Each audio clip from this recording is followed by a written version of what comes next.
those game shows. I almost feel like I can do a countdown. About 10 seconds here, we'll be live. I'll start a recording and then. So I have to admit, I actually drove there, and then on the way there, I thought, wait a second, I'm missing something, am I? And I kept on driving. Knocking on the front door. Yeah, and I walked up and I saw the red light. It's like, yep. Yeah, that's why I got the link from Lyle. Yep. So I did that. Okay, so I have us live on YouTube.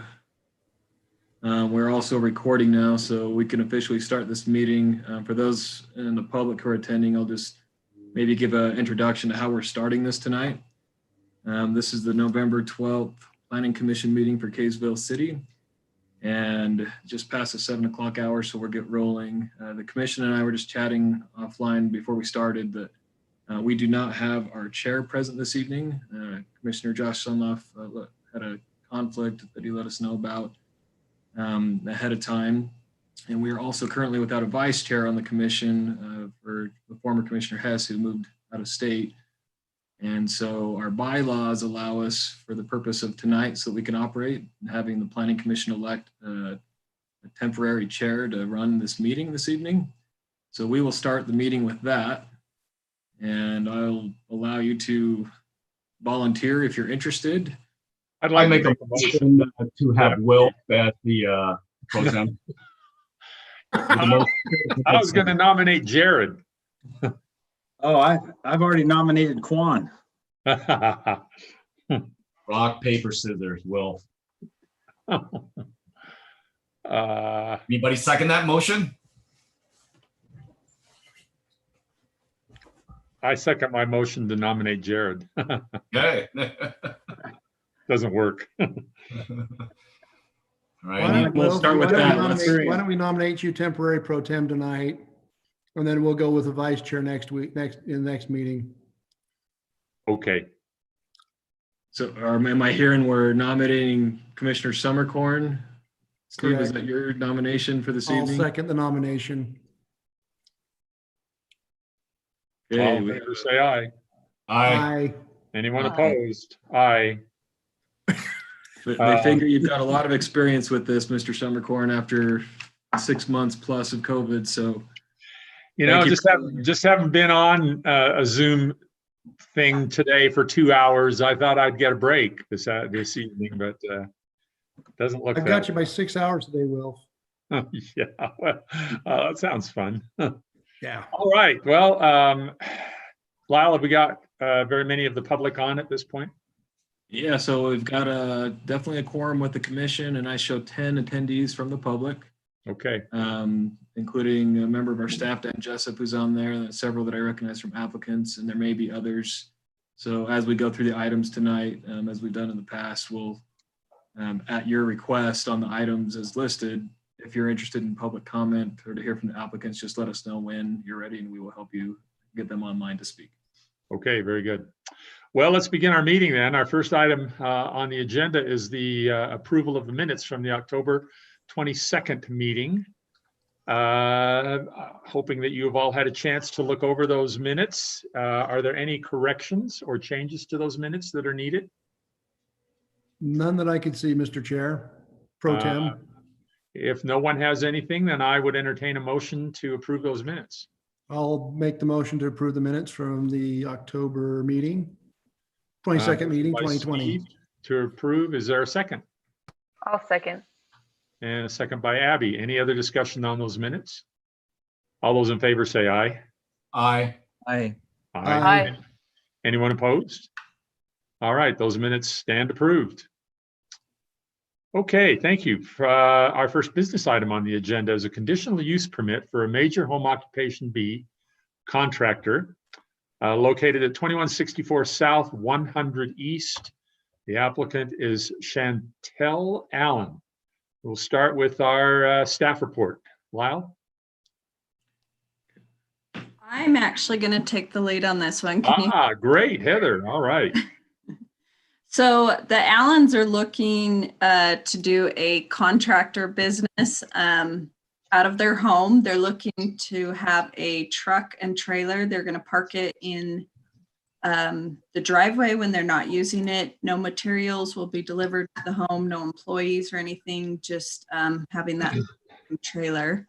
And they are also on, and if you'd like to hear from them a little bit more, they're on the Zoom meeting. All right. So basically just having the truck there at their residence And a trailer. and a trailer. Okay. Uh-huh. And they have a place to park that. Believe in the driveway there is what they're thinking. Okay. Commissioners, any questions of staff? Okay. All right. If there are no questions, then we will go to the applicant. And let's see, that would be Mr. Allen. Is that, or is it? I'm guessing it's Mr. Allen, Kim Allen. So Kim Allen's actually my husband. I'm Chantel Allen. Okay. Chantel, go ahead and tell us anything you'd like us to know about the business, and then we may have some questions from the planning commissioners for you. So basically, we don't operate anything at the home. We do have space behind the fence. We have a concrete pad that we can also park the trailer. It's a small trailer. It's a 14-foot trailer. And it's very rarely here. Most of the time it's on job sites. Really and truly, there isn't anything to do with the house. As far as operating the business goes, it's mostly going to take place at the residences of other houses. Okay. So, and you'll be parking the trailer, did you say behind the house? So there's a fence. It's hard for me to see on my phone, but on the north side, there's a fence that's Right. a double wide gate. Most of the time, the trailer will be in the driveway. Otherwise, if it's going to be parked for a while, it will be parked on a concrete pad behind the fence. Okay.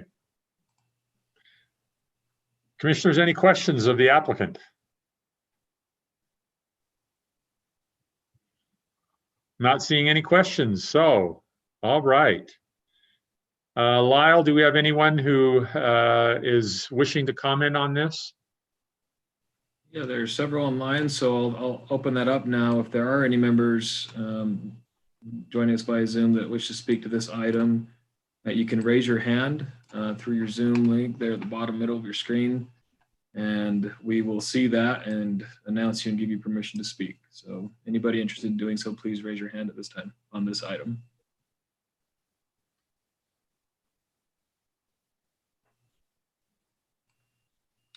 I don't see any interest in this particular item, Mr. Chair, Pro Tem, so I believe we're okay to move on. All right, commissioners, I guess we're ready then. Seeing that there's no comment, we had no questions. Staff is recommending approval without any further conditions. Any other discussion amongst commissioners about this? If not, I think we're ready for a motion. Chair, I'll make a motion to approve conditional use permit for major home occupation B at 2164 South 100 East, and with staff recommendations. All right, there's a motion by Steve to approve the conditional use as recommended. Is there a second? I'll second. Abby seconds it. Any other discussion, commissioners? Let's begin the voting. Jared, let's start with you. Aye. Toby? Aye. Abby? Aye. Steve? Aye. Quan? Aye. And I vote aye. And I think that is all. Those are all the commissioners we have. And it's a unanimous vote in favor. So, Ms. Allen, you are approved for your conditional use permit, and the staff will help you process whatever other information or paperwork that's needed to take care of that. Thank you. Thank you so much. Next item on our agenda is a preliminary plat for the Sanders subdivision for 3 lots on 0.57 acres at 315 East, 200 North. The applicant is John Sanders, and we will turn to the staff. Okay, thank you, Mr. Chair Pro Tem. I'm going to do a quick plug here because I forgot to mention at the very beginning of the meeting. She's a familiar face, so it didn't strike me even one way or the other, but ought to mention the city council at their last meeting, I believe it was, appointed Commissioner Hunt to a full-time seat to fill in for Commissioner Hess. So she is now a regular member of this body rather than an alternate. So I appreciate her always participating as that, and we will see her probably regularly as that is now her position. So Great. Yeah, thanks for doing that, Lyle. I failed to say anything about that as well. I kind of just took it for granted that Abby was now part of the commission. So that's great. Well, welcome, Abby. Glad to have you here as a regular member. Thank you.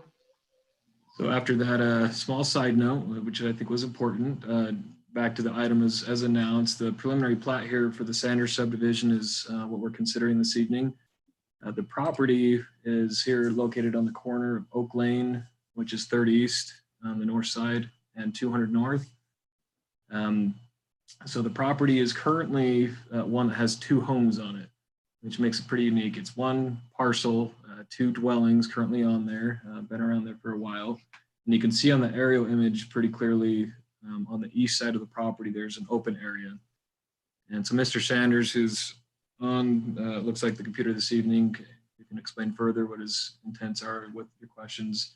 Essentially wants to put each home on its own lot of the 2 existing homes and create a 3rd lot to the east in the open area where a new home could be built.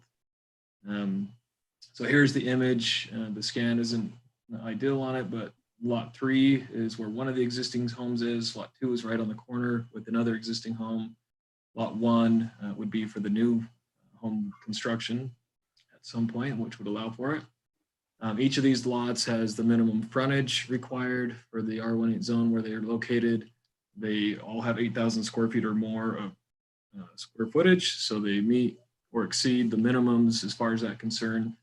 They all abut public streets, so it's a standard subdivision in every way, pretty much straightforward with that.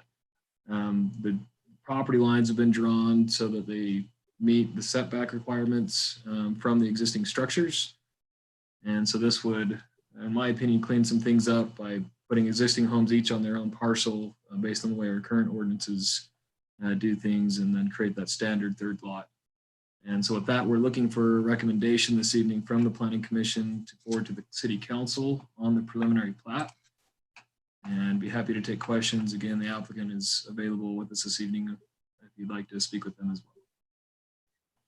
All right, commissioners, any questions of the staff? Lyle, I do just have a question. So this has been reviewed, of course, by all of the city staff. It meets all the requirements of the subdivision and development codes. Yeah, as far as the preliminary portion of it, it does. So we've reviewed it and looked at that. Before we finalize the final plat, there's still some tweaks to figure out, I guess, with some of the connections for utilities, but it's all available in there in the area, and we don't anticipate any issues with those. We've begun preliminary look at that and believe it will be in good shape. While whenever we get onto 200 North, we always have issues with that frontage on 200 and egress and ingress. Has that kind of been addressed with this?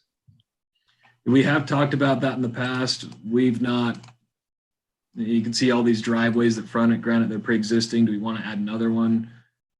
We could, in discussion with the applicant, if he's willing, put a stipulation where they just, when they build it, they put in a driveway type that allows for a turnaround. So you'll see the half circle drives or hammerhead. I just want to make sure that we're cognizant of that going into this. Sure. And that would be a good thing at this point in the game to say, okay, as you prepare the final plat and look in the details before you come back, let us know how you're going to address perhaps a driveway that allows for forward pull-out parking.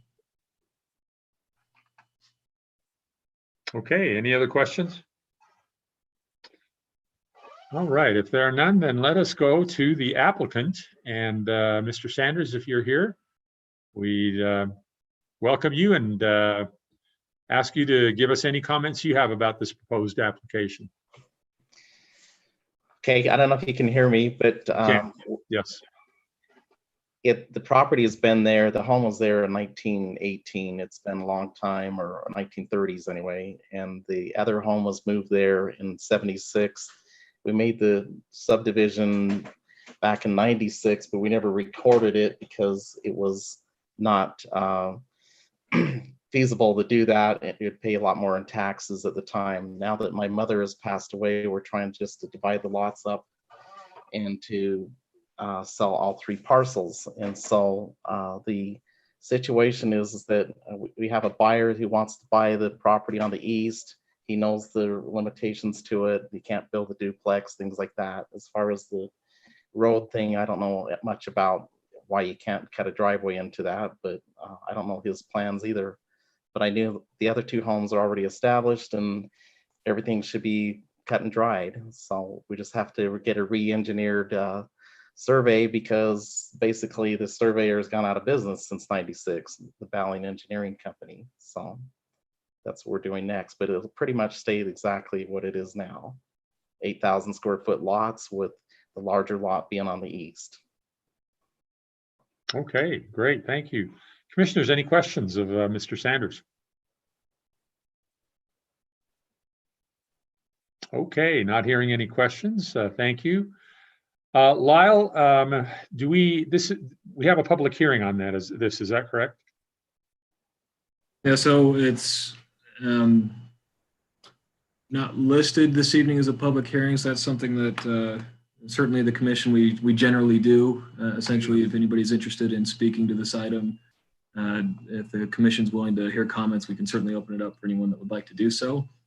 And I'm assuming that's the request, so I'll allow anybody who would like to speak to this. Please raise their hand. We'll give you a second. And then Lyle, does the ordinance require a public hearing on preliminary plats? So that's something I've looked at recently. Our ordinance does not have a requirement for it. Oh, good. Okay. I state typically it's a tradition that I think this body does, and just right, not wanting to squelch any opportunity to hear from the public and gather items that can be considered. So right. Looks like we do have one individual, says Daryl, on here that has raised their hand to speak. And so if the commission's interested, I can give them permission here. It looks like you are available, Daryl. Go ahead and unmute.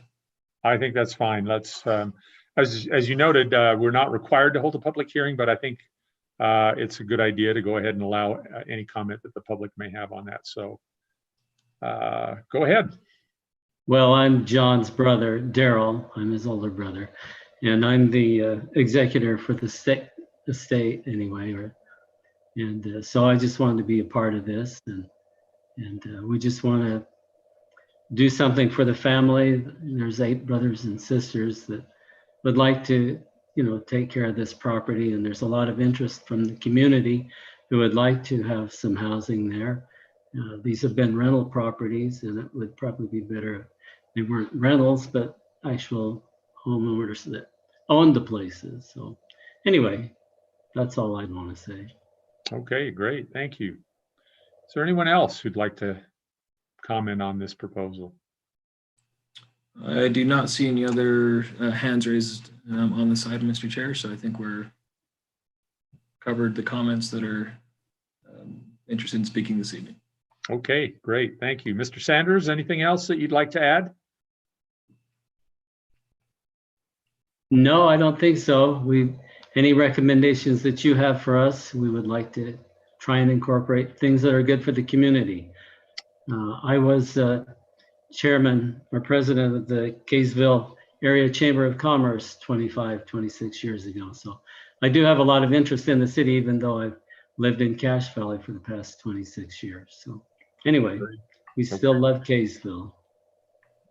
Great. Okay, thanks very much.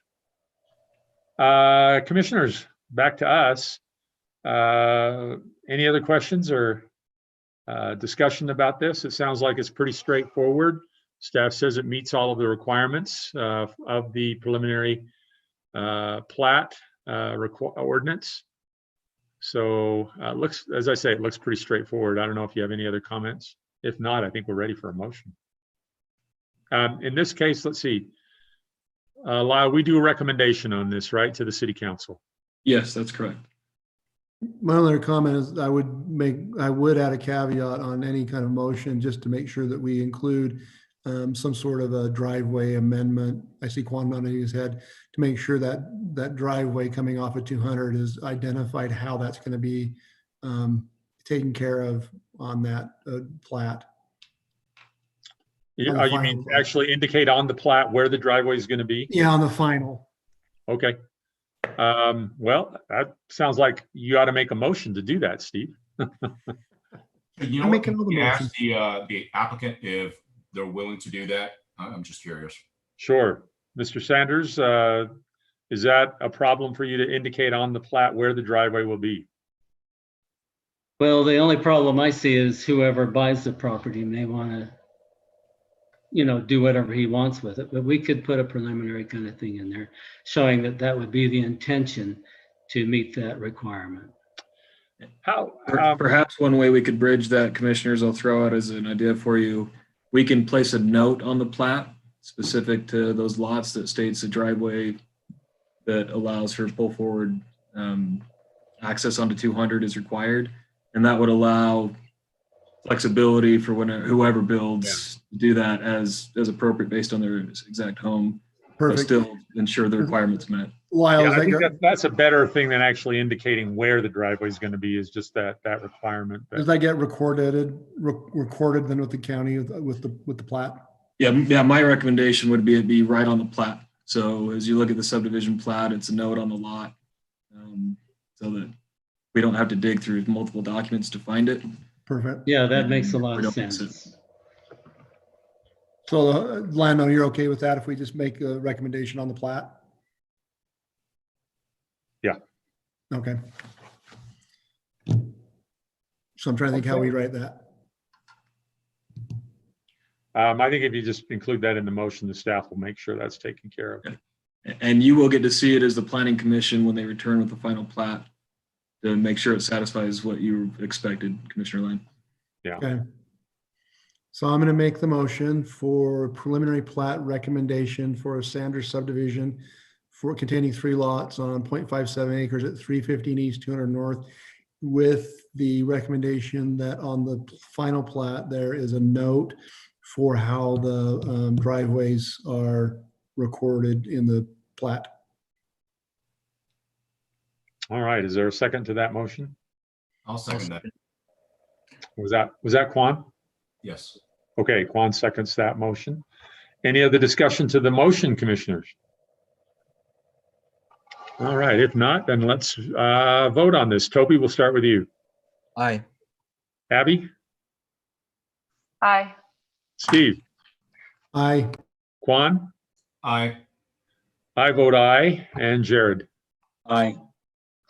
That motion passes unanimously. So that is the recommendation for preliminary plat approval to the city council as indicated.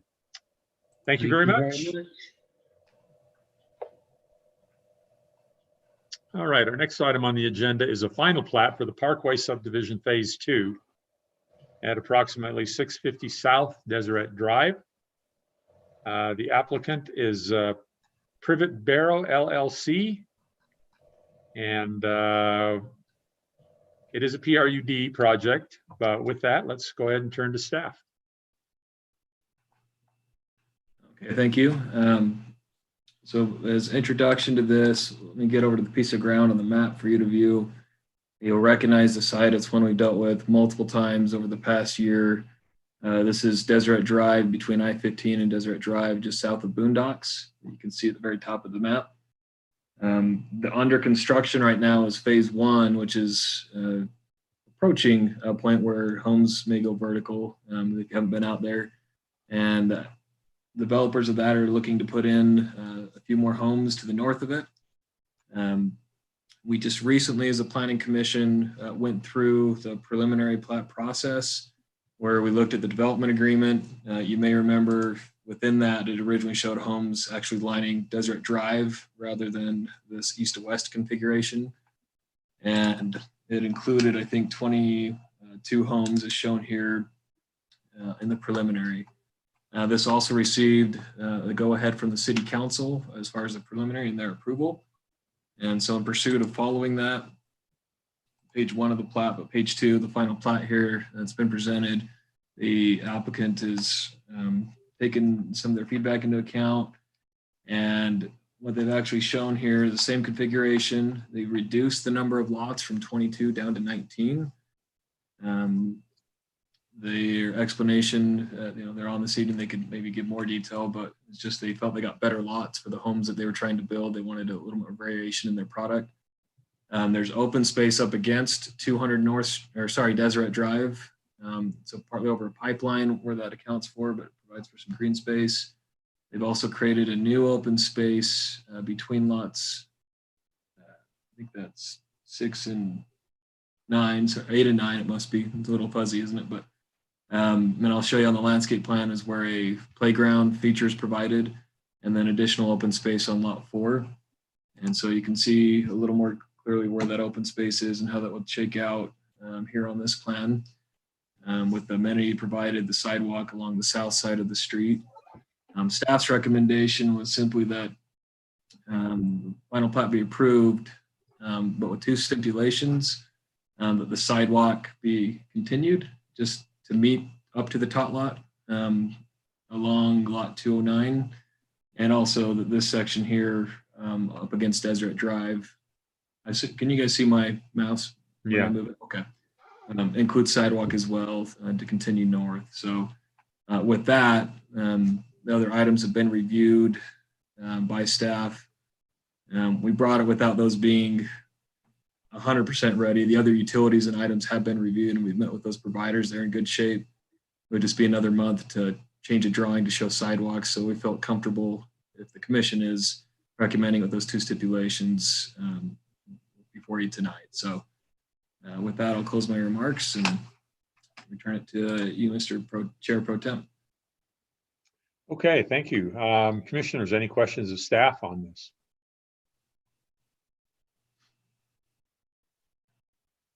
With the sidewalks where you're stipulating that they be extended on those lots, were there not sidewalks there before or shown before?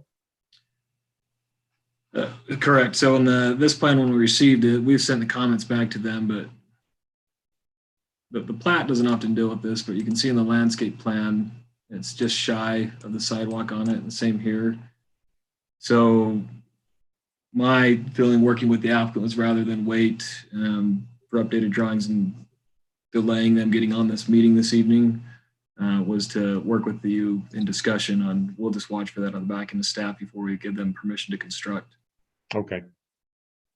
That would tie in up at Boondocks to the north. And maybe this is also the question. Right now, it's just curb improvements along Deseret Drive. You can, if you look close enough, see the sidewalk along Boondocks. And so it would tie into that. And then it would just bring their residents of their community a little bit closer to their actual amenity on the top lot. So. All right, okay. Good. Any other questions? Commissioners, anyone? All right, seeing none, let's go to the applicant. Is there a representative of the applicant here tonight? Yes, there is. So it looks like we've got Justin Atwater, who's with Privet Barrow. We're just giving you permission now, Justin. You're welcome to address the commission once you're unmuted. Thank you, Lyle. Can you hear me okay? Yeah, we can hear you. Great, thank you. Thank you, commissioners. Maybe I first just want to say something that isn't said very often and not enough. I just want to thank staff for the time and effort and commitment they've provided for us in this project. And I know they're that way with all developers. We often remark that working in Kaysville is one of the best places to work as a developer because of the great staff. So I just want to say that publicly. Just 3 really quick things. Lyle said it correctly. We went down from 22 to 19 lots to provide a 60 wide lot versus a 50 wide lot on phase 1 to give us a little bit of variability in the product that we build here. Second, the city council requested we have a meaningful common space with a tot lot And we've added that, as Lyle mentioned, between lots 208 and 209 in an accommodation. We think it'll be great for the community. Last thing is we are fine with the staff recommendations, wrapping that sidewalk in front of lot 209 and then to the north of the project. We have no problem with either of those things. So with that, if there are any questions from me, I'm happy to answer them. Commissioners, any questions of the applicant?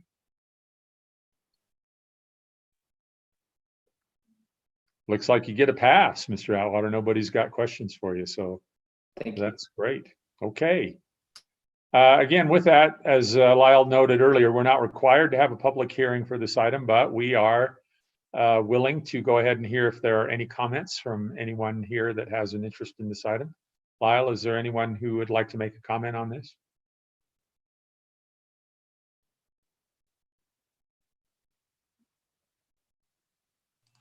I'm speaking on mute. If anybody is interested, please raise their hand. So far, we don't see any interest on it. It looks like, Mr. Chair, that's all the comments you'll hear from the public. Okay, very good. Then back to the commissioners. Commissioners, any further discussion on this item? If not, then I think we may be ready for a motion. I'll make a motion to recommend approval for final plat for the Parkway subdivision phase 2 at approximately 650 South Desert Drive with all the recommendations per staff. The recommendations being those two portions of the sidewalk. Correct. Okay, there's a motion by Quan to approve the plat with those recommendations. Is there a second? I'll second it. Steve has seconded that motion. Is there any further discussion to the motion? Just a clarification, Mr. Chair, was that Commissioner Doxey? That was Jared. Okay, that made the second. Oh, yes, right. Okay, let's go ahead and vote. We'll start with Abby. Aye. Steve. Aye. Quan. Aye. I will vote aye. Jared. Aye. And Toby. Aye. That motion passes unanimously. So that is the final plat. I probably should have brought this up later, but we're the end. We're the deciders on this one. So with that being done now, the project is complete. As Lyle has indicated, they will just make sure that those sidewalks are indicated on the plats and included in the improvements. And I think we're done with that. Thank you. Thanks, Mr. Atwater. Thank you very much, commissioners. Our next item on the agenda is a preliminary and final plat for the Talbot Estates subdivision, located at approximately 1300 East, 1084 North. Is actually on the east side of Highway 89, pretty much due east of Crestwood Road and a little bit south of there. The applicant is Morton Development, and we will turn to the staff. Okay, thank you. You put it just exactly where it's located. You can see here, we'll share pretty slides that it is due east of Crestwood and just a little bit south on the east side of 89 as indicated. And again, this is property that over the past several months we've looked at in consideration of the rezone, which was recommended by the Planning Commission, which included a fairly detailed development agreement. Right. Which is why you're seeing this evening the preliminary plat and final together, even on such a large project, is they essentially have preliminary plat approval with the detail provided in the agreement. So for those reasons, the amount of detail you'll see that they've provided, that's what we're considering this evening. And so the property under the concept plan that was presented to the commission some time ago, you can see included some larger lots to the north as kind of a buffer and transition from the existing neighbors and working with them. Up on the very east edge on the right, there's some larger properties which actually abut the Wilderness Park. Partly the reason for that is how they can access them. There's an aqueduct that goes up there. They've been working with Weber Basin on how to manage and deal with that. It also creates enough room, as asked by this body, for you'll see on the plat there and on the south side, some room for fire break that we put in place for safety. No dead end streets, all continuous. It's single family home development. You can see where the open spaces lie. One of the concerns I know the Planning Commission, I believe, spoke to when they saw this at the rezone level was with the private streets. So they are all still private streets off the highway, but with the width of those, the city council had similar concerns. So the applicant has provided wider streets than were originally shown. They were 24, 26 feet originally. These have 30-foot cross section, curb to curb, which is essentially 2 travel lanes and a room to park on one side of the street. And it also does include some sidewalk as well, park strip. Fire break along the south end, and part of the agreement with the development agreement is there's cooperation on the east side on how Kaysville City and our Wilderness Park helps manage that side of development as well. These are the access points. They've already been working with UDOT on actually tying in the utilities during the frontage road construction based on their preliminary approvals up there with the highway. And so it's very well set to then move up the hill, I guess, without impacting that road again. You can see here, there's enough lots that it's actually broken up into 2 plats to view the detail better. Maybe speaking to just a few items. So again, they've provided geotechnical studies with fault lines and soils up in this area that we've looked at and reviewed. You can see along the east edge, this easement where the aqueduct lies that they're working around. This hatched area is to do with the fire break and items that have been in consideration up against the Wilderness Park. The common open space area, we'll show those in a little more detail and I'll let the applicant speak to them. And again, this is the other south end of the lot. So in total, sorry, I've got so many notes here on my multiple screens. And we have 82 lots on 23 acres. As we reviewed it from the technical standpoint and consistent with plat, this seems to be in good order with the development agreement and what the Planning Commission and Council have expected. This shows a couple other items, just the site layout of the project. You can see where the sidewalks go throughout and also where they've provided parking to one of their common areas, which I think was also a request of the Planning Commission to help ensure access there. And in more detail, you can see within the landscape plans how they plan to use those. So a portion of that frontage has some stormwater and detention. You can see the monuments and landscaping that I'll let the applicant speak a little bit further to. Here you'll see a covered pavilion in this open space. Playground area along this open space. Types of plantings they expect to use, a path, and then a paved access actually up into the Wilderness Park that's been provided. So again, with that, staff's ready to make a recommendation for approval on both that preliminary and final.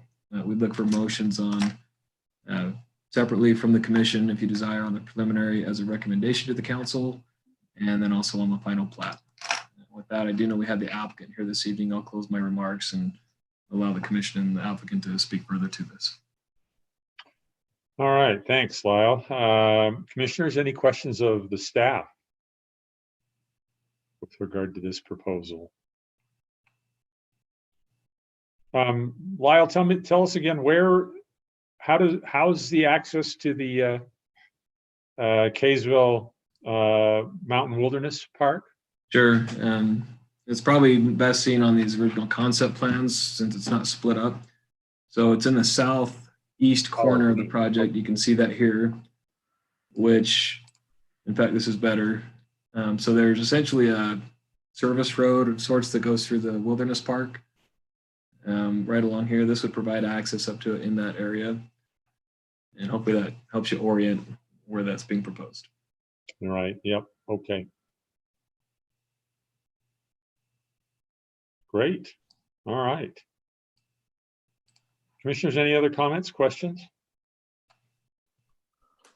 On the access to the Wilderness Park, is there any type of restriction so that, is it just for like Kaysville City to be able to use that? Or, I mean, is there any restrictions on? Well, what I would recommend is we include the developer on there. Currently, these are private streets. that come in there. So there may be some limited amount of who could access to it, and they may speak to that further on what they envision for it with you.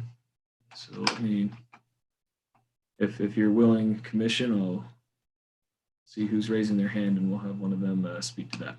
Yeah, let's go ahead and go to the applicant, representative of the applicant here, and let's hear from them. Can you hear me? Yes, we can.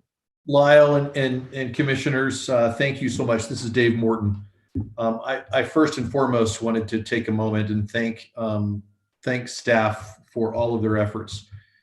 This is a large project, and it's a big deal not only to us, but also to the city of Kaysville. I also, commissioners, want to thank you for your efforts over the last several months as we've worked with you. I hope you've seen our efforts on listening to what you've asked of us, specific, for example, to fire protection, to widening the roads, to we've even increased the amenities specific to that. As a matter of fact, if we can, Lyle, or if you could go to the landscape plan that has that private open space there on the east. So one more, keep going. So we get a closer look at, well, let's just, that's it. So we'll, yeah, thank you. So specific to this area right here, there was a comment from one of the commissioners, I'm so sorry, I don't remember who it was, specific to access. I think, I think this is private, but absolutely, we would be happy to discuss providing access. There had been even some discussion originally. I know Weber Basin is going to be doing some work up here, and there may be a way for us to provide access there as well.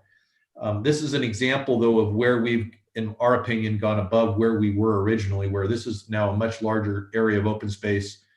We're going to landscape this kind of this entry, if you would, to to this beautiful area with some landscaping as well as a bench for the area to really enjoy. And so, yeah, we could, if the city would need that for whatever reason, we could discuss down the road the ability to provide access to the city.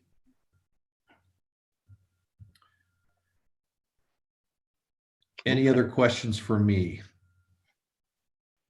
That looks like a pretty good plan. Yeah, maybe let's also this is the uppermost, yes, that area right there, that open space is our largest open space in the project. And again, as I've indicated before, we've used the weaknesses, the perceived weaknesses of the project, and turned them into strengths. So this area right here, not only do we are dealing with an aqueduct, but also there is some fault issues. And so we've left this as open space. So the very largest lots in this area, the estate lots that are farthest east and our 10,000 square foot lots to the north, will enjoy this beautiful open space. And we've purposely kind of left it, we've tiered it a little bit with some landscaping as well, so we can actually kind of level this off a little bit, included some really nice trees, and it just will be a very nice area where it's very walkable, where all of the trail systems within the project itself interconnect. And then we've also on the lower open space, we have provided a parking access, as you can see, to the playground. So anyone in the area could come down here and park and then utilize this open space. And then we've done some additional, if you look just the right across the street from that parking Lyle, there is there again, we've taken our weaknesses. We have a power pole right there, yes, and we've decided to create some additional open space with a small covered a little small pavilion right there. So again, something that it'll be landscaped very nicely, in the residents of this area could enjoy. So we are so very proud of this project, and we're excited to move forward. And we've been so grateful. I think this has been a perfect example of how private development, the neighboring areas as well as the city can work together to really provide a really nice development for the area. So we're excited about this, and we're confident that this will be something that Kaysville City will be very proud of in the future. So do you have any other questions for me? Yes, Mr. Moore, this is Quan Nguyen. Yeah, really like the drawings. I've always been supportive of the project, and I appreciate you taking in consideration. And yeah, this is a beautiful product that you've handed us. A quick question on the possible access to the city. What were you talking about there, and where is that? And if you can refresh my memory on that one, and why? So I think specifically the question from one of the earlier commissioners was if you look at the southeast corner, thank you, Lyle. The goal there was to provide access to that wilderness area and to I believe the Bonneville Trail is in that Right. as well. And so the question was, would the city be able to have some access utilizing that? And what we've indicated was we would be happy to sit down with city and discuss if the city needed some access based on some improvements that would be to the east. We would be happy to discuss that. Does that make sense? I'm assuming that the access is just open, Mr. Morton, on that access. It's just That is correct. residents Yes, can that's just the plan. go up there and walk on. And Yep. That would be the plan.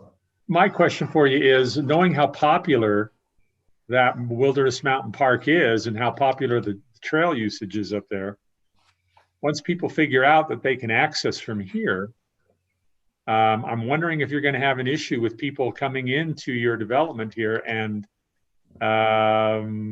trying to access the park from here and possibly parking on the road. Your roads, you're not anticipating, I think, a lot of cars being parked on your roads, and they are private roads, right? That is correct. Yes. So I'm just wondering if you might wind up having a bit of a problem and how to deal with that. Yeah, there will be. So we're only going to allow parking on one side of the road. So again, I guess that could be something that we can deal with in the future. There has been other comments. We've had some internal discussions about that and some concerns. But again, I think ultimately as we go forward, we'll deal with that as we go. Okay. Yeah, I think we have to anticipate folks parking where they shouldn't be parking. I mean, I look at all the, Adams Canyon, et cetera, et cetera. It's the same thing. Again, I go back to the city access. What would that look like, Lyle? And again, is it for purpose of, what would the city need that access for? Yeah, so I'll speak to that. Hopefully, Kwan answer that question for you. So I think there, more or less, we have access where we want already within the Wilderness Park. This break here on the image, well, am I sharing my screen? Let me share it. I'm doing a lot of juggling. You're wondering what I'm pointing at. So you can see in the aerial, there's a bare break between this property. It's actually an area we've currently got some service road function already within the Wilderness Park. So currently, Weaver Basin Water is working toward possibly building a water tank approximately in this location that provides water into the main line and main system, which ultimately becomes a benefit to Kaysville City. So already there's some means to access that. This just provides alternate ways to get in there potentially. It would be on a paved surface, which would be in some ways preferred depending on the slopes of it and time of year that we need to get to it. Beyond that, we're not missing any access that we don't currently have. It would just, in my opinion, improve it with an alternate potential point.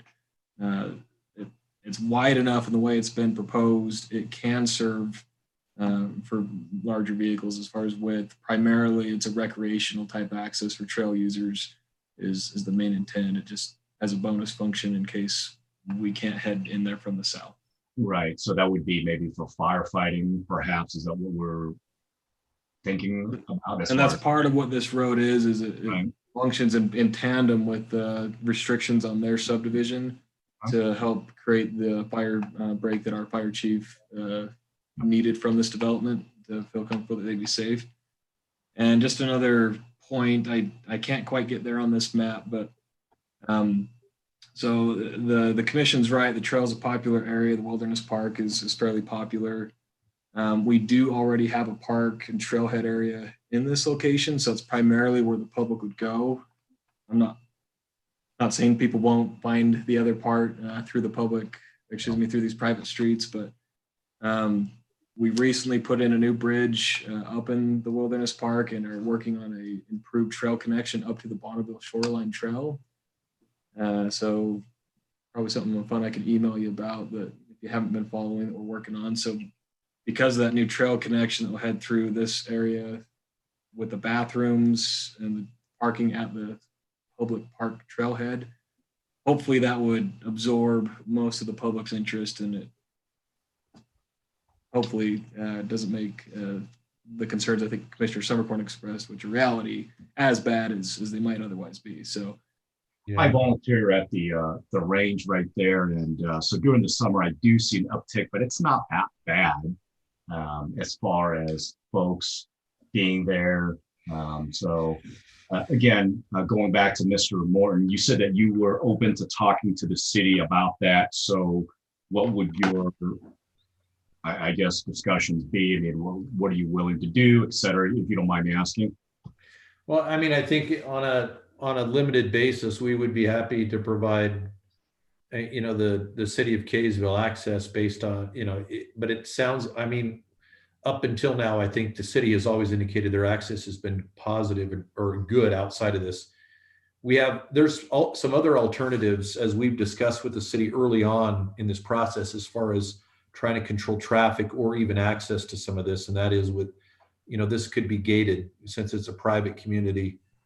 It ultimately could be gated, which again, we could work out some things with fire and so that there could be crash bars and things like that. But I think there's that has always been a discussion point. It's through the process. So, but I mean, specific, Quan, to your question, I mean, I think we really haven't thought through, what we would provide to the city. I simply am indicating that we would be happy to be a good neighbor, and if the city needed some form of access, I know early on in the process, there was some discussion that possibly Weber Basin may, but again, that has not come to fruition. So, in our discussions with them, so I just dovetail on usually what Commissioner Josh says, which is it's kind of our responsibility to look forward a little bit.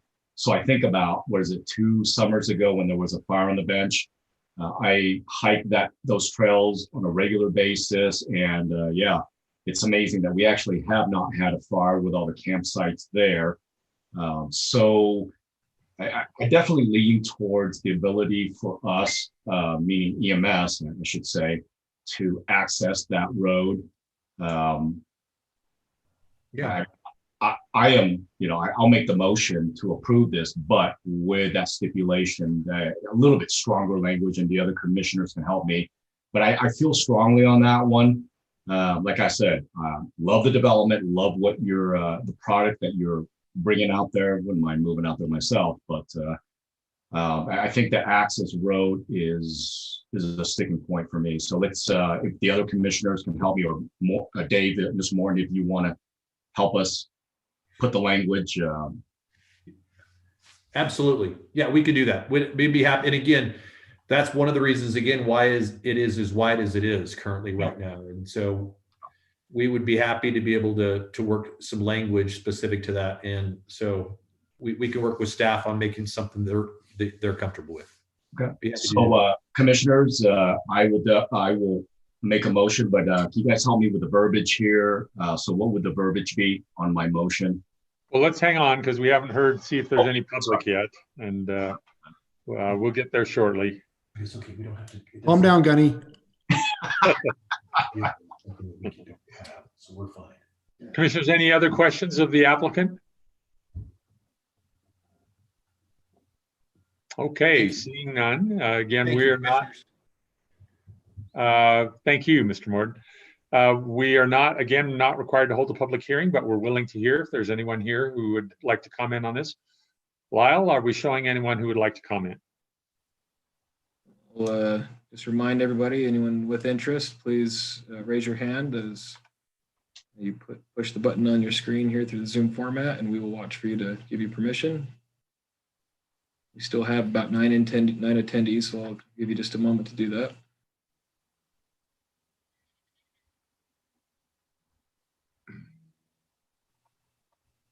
It looks like, Mr. Chair, I don't see any hands raised from our participants. Okay. Well, then, not having any further comments, let's return back to the commission and get ready to make a motion on this. It sounds like pretty much everything's been addressed that was in the agreement, and that takes care of most of the things. Quan, the question I just have is your concern about that easement and access for the city. Is that so that the city can have fire access in case of a fire or emergency or something like that? Yes, I think that's the big one. Again, I reference back to the fire that we had was ago.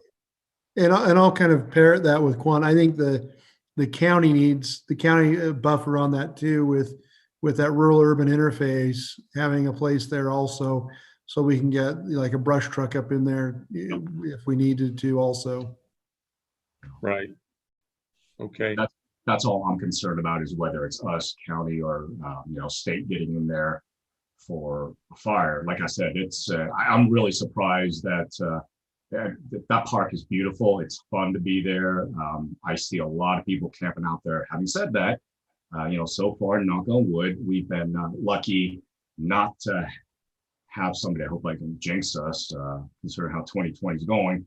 But we've been lucky that no one has left an open fire. And usually when I'm hiking out there, if I smell smoke, or sometimes I'll check the fire grounds myself. But yeah, that's basically what it's for. Well, given that we've got snow on the ground now, probably safe from fire for 2020. We dodged that bullet. Commissioners, any other comments? So don't speak too soon. Yeah, well, that's true. Yeah, the year's not over yet. Right. We haven't found the volcano yet here. Yeah, that's right.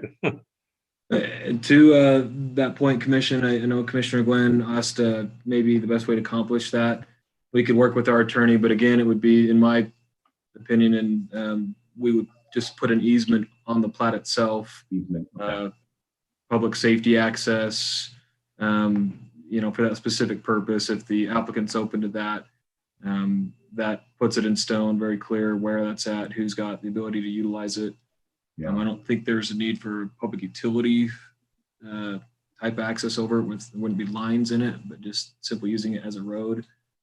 And then if there are needs for construction projects from Davis Weaver Basin or others, they would work on specific approval for that, maybe case by case with those projects if they did in fact need something like a construction access. So, and again, I don't want to overburden the developer, and then B, the residents there, because just as we know, eventually those folks will like, oh, hey, that's a good access area.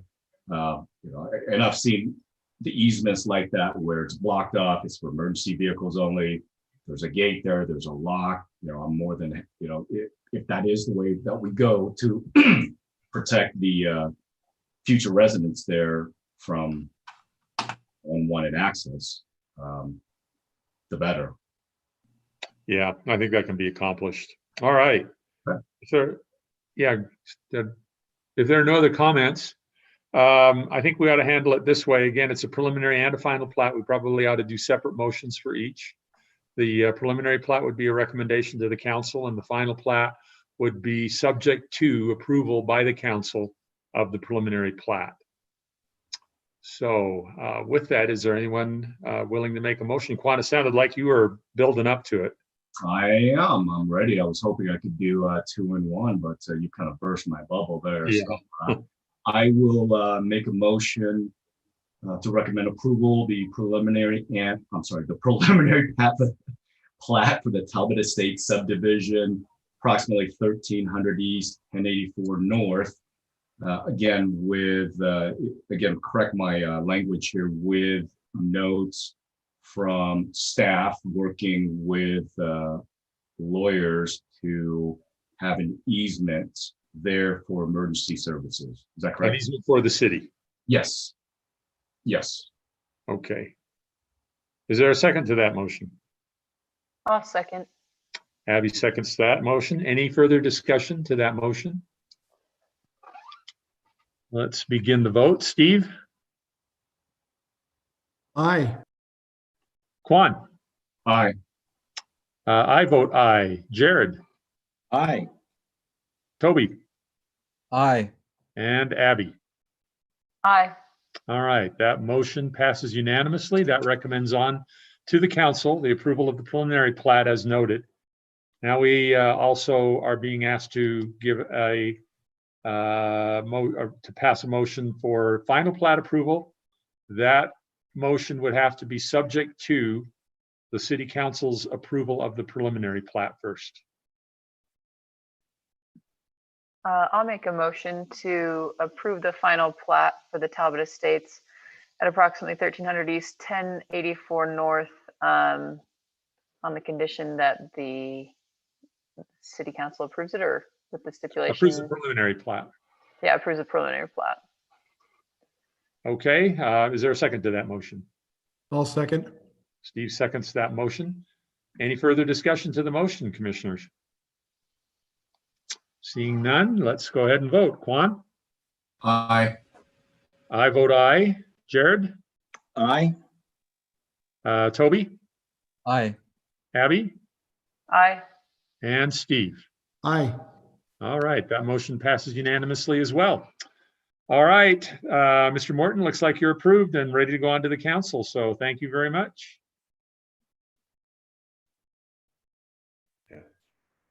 Thank you.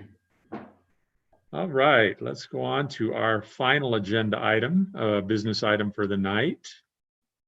Oh, hang on, I've got to get there. There we go. And this is for a final plat for the James Place subdivision located at 706 South Angel Street. The applicant is Vernon Smith. Lyle.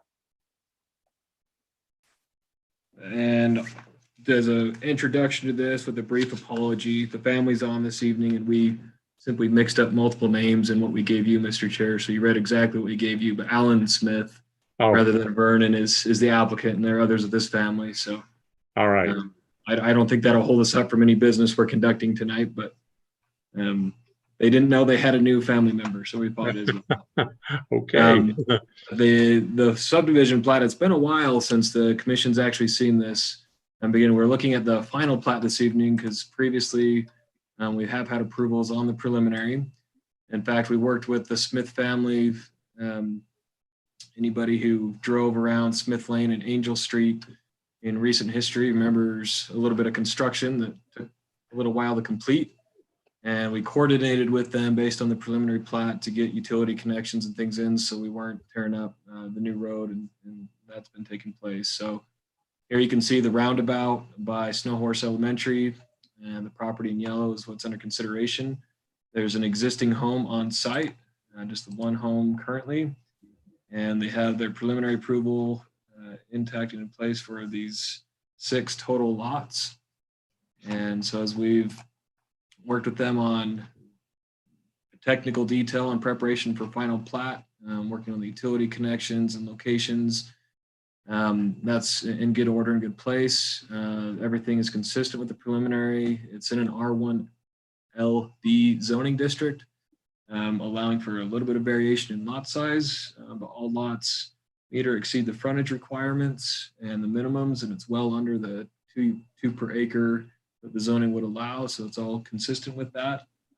One of the holdups for taking so long, Lot 6 has an open section of the creek that flows through it, and so they've been working with FEMA on doing a LOMA as far as determining the floodplain elevation on that property. That has since received approval. The plat here shows that floodplain area in place, and where they can keep a buildable area outside of that. So working with the county and FEMA on the LOMA in that process, indicating that on the plat and all the other details. We still have a good buildable area on that lot 6. Everything else seems to be in good order. So we as staff are ready to recommend approval of the final plat for this development. And we do have representation from the applicant this evening as well, if you'd like to speak to them, or I'd be happy to answer questions. Real quick, Lyle, what did you end up with the firm map with that? Because I know it was Zone X for a while. Oh, I have to go back into the notes, but it's still, let me pull up the actual file. So it's the 100-year floodplain. I think it's an AE, Okay, like an adjusted floodplain along this portion of it. So it's essentially a no-build area on that very far south end. But outside of that, you can kind of see indicated on the north end of the lot, there's plenty of space there for the so home. it still outside. gives them 3/4 of an acre to build on. Well, the actual buildable area is probably closer to about a quarter on the actual buildable site. So the whole lot is the 3/4 size. Oh, okay, I'm with you now. So that floodplain just becomes a part of that lot, but one that we know the restrictions on that limits what takes place. Okay. Does that run a culvert under there, or does it run above ground? In this area, it's open, so it actually culverts and daylights from under the street. Family could probably speak to it a little bit better. Then it goes back again. So when it's under Angel, it's in a pipe, and daylights again through here before it goes back under in more pipe. Okay. Thank you. Commissioners, any other questions of staff about this final plat? All right, hearing none. Let's go to the applicant. As you indicated, Lyle, this is Alan Smith, who's the applicant that is here.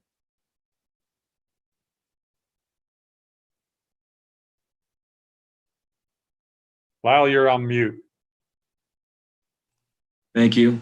There we go. So Alan is the official applicant. I don't see his name on here, but I do recognize his sister, Miss Barbara Duncan, representing the family. So she's got her hand raised. You can go ahead and unmute yourself, Barbara, if you'd wish to address the commission. We just want to thank you for the help that you've given us, and all of the stuff that we had to go through between the road and getting the utilities in. It was kind of a squeaker for us, but you were very kind to make that happen. And it's tough to sell it, but it's of no use as it is. And so we will be trying to make sure that people have a nice place to live. Great, okay, thank you. Commissioners, any questions of the applicant? Okay, seeing none. Lyle, do we have anyone who's indicating they would like to speak to this? Yeah, we do still have a few more attendees. So if anybody would like to speak to this particular item, please raise your hand.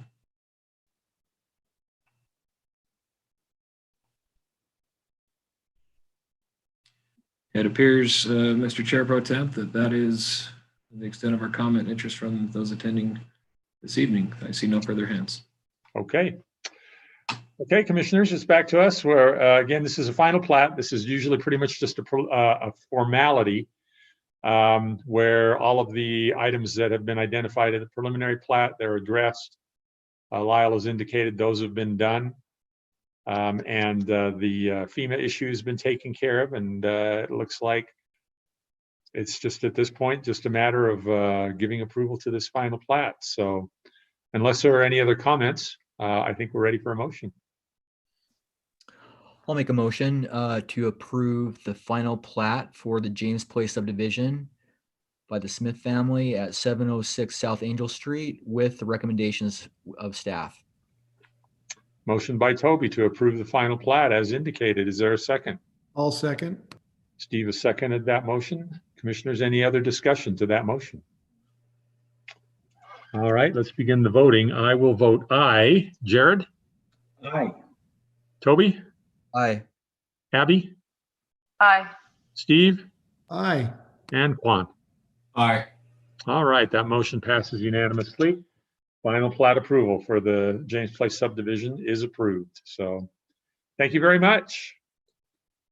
And commissioners, I congratulate you and all of us. We have voted unanimously together on every one of our motions tonight. So, you know, It's good to have that kind of a batting average as being as your pro tem chairman. And it's only 8:11. Yeah, that's right. That's a That's the record. best part of it. Hey, Quan, we got to get you to the Marine Corps Ball on time. Yes, I appreciate it. All right, Lyle, let's see. I think our next item is a call to the public. So Lyle, do we have any members of the public out there that wish to address the commission?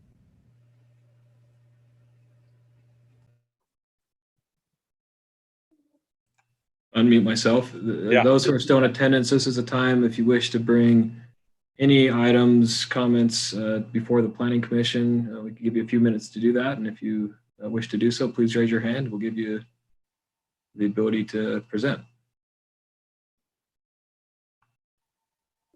And it looks with those who are lingering, Mr. Chair, I don't see any interest. Okay. Well, Very I do good. see- I do see Dan there. I'd like to comment that I noticed Dan is in the audience and like to say it's been a long time and we do miss Dan. How's Dan doing? We'll give him some permission to speak and make sure he's not asleep. Go ahead. Dan. I'm doing well, thank you. Good. Are we going to have you back anytime soon? I hope so. Yeah. Well, hang in there. We appreciate what you do and hope you're back full functioning here pretty quick. Thank you, sir.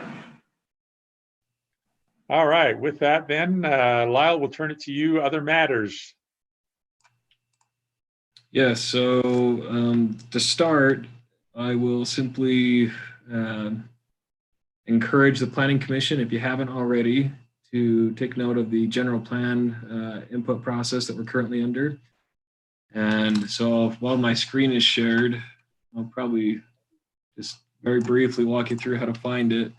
If you go to Kaysville City's website, kaysvillecity.com,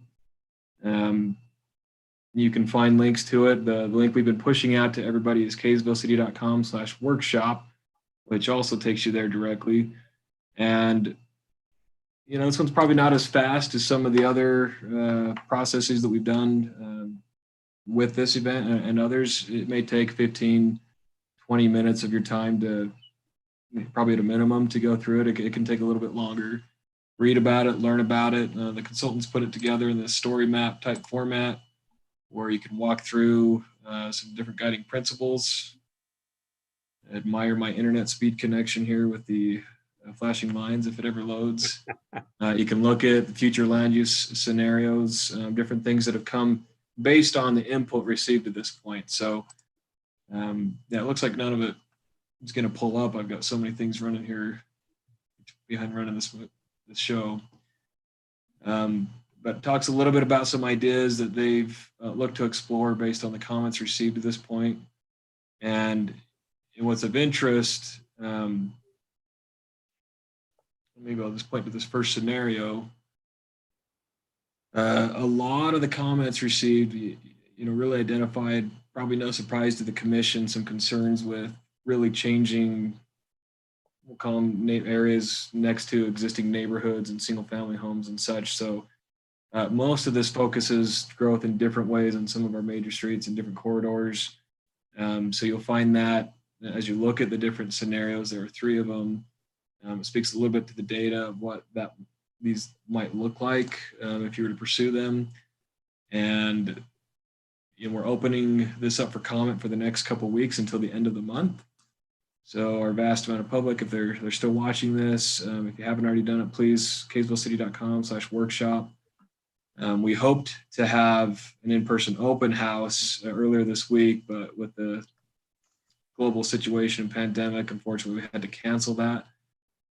So primarily the input will be in this online platform. However, anybody who doesn't want to get on the web or has questions about it, prefers to do things in person, you name it, 9 to 5, come into our office, community development here at City Hall.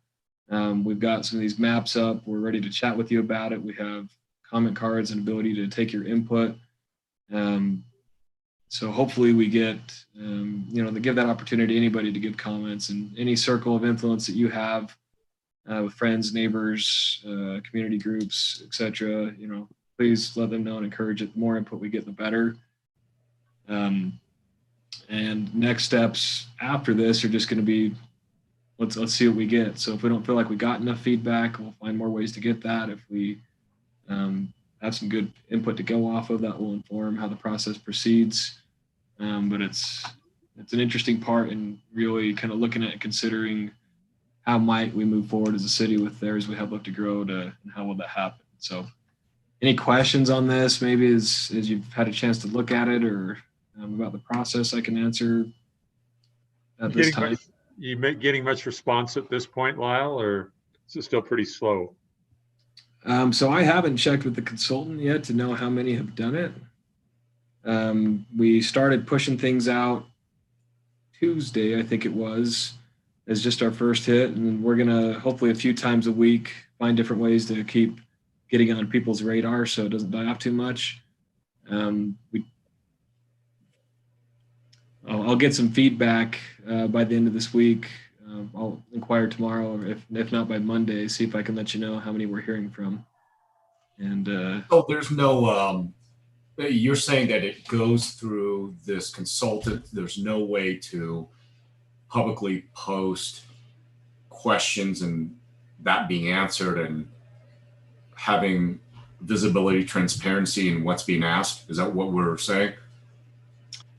Well, so yeah, this particular format and the way it's set up does not do that. So in the last one, it kind of did. You may remember the map where you could see people's comments, what they liked and didn't. So it was more interactive. Yeah. And at this particular time, you're correct. It does not. Probably as transparent as we could get is once the input's received, we could make that input known to everybody. But it's less facilitative of a conversation. So if you're looking at doing it that way, maybe coming by our office and leaving comment, and we can find ways to do that.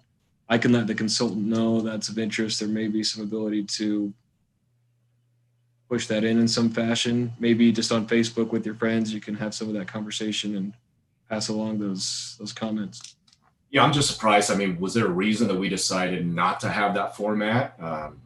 Was that the city council decision, or? Yeah, I don't know that format was just something that the steering committee pushed for at this point. So they did talk about, we wanted the open meeting because it allowed for some of that back and forth conversation. And that was the original plan, was maybe not in the online forum, but in person, more open. And there was some discussion of the pros and cons to do that. If people take over a conversation, people are hesitant to share comments based on the feedback they get on occasion. There's good and bad is really what it comes down to. But ultimately, that's how we talked about doing the open, was an in-person meeting that other circumstances ended up canceling. So. Yeah, I mean, I'm glad that you guys have, I guess, open office hours for that, just in case people's internet connections aren't that good. I mean, fiber did lose. Oh, sorry, was that joke too soon? Yeah, I would say that if we could go back to the consultant and ask them, I do understand how things get out of hand, but at least let's say, you pick half a dozen questions that you see are repeatable, or, an FAQ on, the commonly asked questions. At least that way it gets people to start talking. I think about, I think it was last meeting or the other meeting where I can't remember the gentleman's name, but we always get comments that I didn't know about it. And I think if there's a way to make this transparent, as it should be, because we're talking about the direction of the city, the more comments we get, the merrier. And then I think about the meeting that we had with the city council, where council member asked us, where do we get, our guidance? And it's usually public comments or, the general plan. So that's my recommendation. I'll just say from, my time, having done this for as long as I have, that's always, no matter how hard you try and how much you do, you always wind up hearing from people later saying, I didn't know anything about this. Yeah. And, you know, I don't know, it's just one of those vagaries of human nature, I guess. But I agree. I mean, we should do everything we can to get it out there as much as possible to get as much comment as possible. I think those are good comments, and I'll pass it along, Commissioner Glenn, and see what we can do to make a little bit of that more visible, if you will, based on those comments. So thank you. Any other thoughts or questions on it? Let me know. Great. So that's open until the end of the month, Lyle. Is that right? That's correct. Okay. And then we move on. And a little tough doing a general plan, given the conditions, circumstances we're in. Yeah, it's a bit unique, and our consultant, fortunately, I think is very. I think most people, based on the circumstances, are willing to be creative and flexible, and so that is something they've stated. Very, very out front is, you know, we're pushing this heavy online. There are a lot of good things that come out of that and a lot of good involvement. But if we feel like we're missing other components that we might have got last year, or, you know, considering the circumstances, then they're willing to pivot and extend timeframes and look at things so to make sure we're getting what we need. And so we'll see what we can do to accommodate those concerns and questions right away. And if we feel like we've missed them in this particular stage, then perhaps there are ways we can catch up to as well. Right. While I feel your pain, I'm going through the consolidated planning process for CDBG right now, and it involves public hearings and public engagement. And with COVID, that doesn't happen. And so I'm having to pivot and figure it out too. I mean, it's not easy when you can't meet physically and have these meetings. And so it involves a lot of trying to feel your way through it. So we'll get through this. We'll get through it. And the good news is, despite not having that, I don't want to diminish the in-person component, because I think the committee that's running this certainly feels that's important. But it'll probably be good to be able to do both. I mean, we've held a lot of public meetings here in Kaysville City. I've done it in other jurisdictions, and over the years, you may get 100 people at a really good meeting, probably 50s, maybe a little more average. And we are getting several hundred comments online. So again, we don't want to miss pieces of it, but we're getting by far the lion's share of the input that will come through this. If we push it hard, we really can get a vast majority of what we would see anyway, even holding those in-person scenarios. So again, the quality of it, that's the question. Is it as much as you'd get in person? But certainly quantity of the online environment anymore seems to capture most of that. So we'll see what we come up with. And I think we just need to be honest and open on, did we get enough, and make decisions from there. And I like Commissioner Gwynn's comments. Is there a way to make it more valuable and transparent? Great. So that's the general plan, and that should be a lot of fun. So again, please encourage that. Reports. I heard a couple of you talking earlier about trainings that the Utah Land Use Institute is doing. So I'm hearing their numbers as I've watched a couple of those. Take advantage of the ease of it this year. Hopefully you've enjoyed those. If there's any comments or things from that, I know Commissioner Summercorn put a lot into that one this morning. Some very interesting topics. If anyone likes to speak to any of that, I give you a second, or if that's not for now, that's okay too. I talked about it too much. I don't want to talk about it anymore. We've got the legislative session coming. It'll be interesting to see what crops up from this for that session. There are going to be some things. Will, what's your feeling on the ADU legislation that they're going to drop? You know, I'm not sure. I've heard both pros and cons on that one. A lot of people saying, you know, leave it alone and let the locals deal with it. And others saying you need something more overarching. So we'll see. What's your gut feeling on more carrot and stick approach with SB 34? I don't know. It'll be really interesting to see where the commission lands. Right now, I don't see a real lot of push for doing anything.